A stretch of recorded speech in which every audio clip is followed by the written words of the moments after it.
Hi guys, welcome back to the channel. In this video, I'll show you how to contact Meta Business Support Team on Facebook. Quick one, open up your Chrome, go ahead and search for Meta Business Support. Now you see this first website over here, just click in it.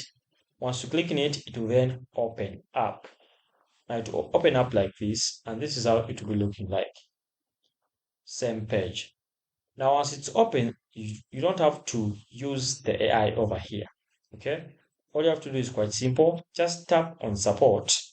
Now, depending on the support you want, it is structured.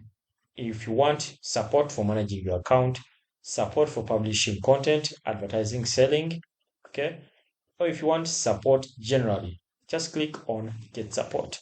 Now, once you click on get support, you'll be directed to a customer care agent from Meta, Business Suits, or from Facebook, and he will start chatting with them.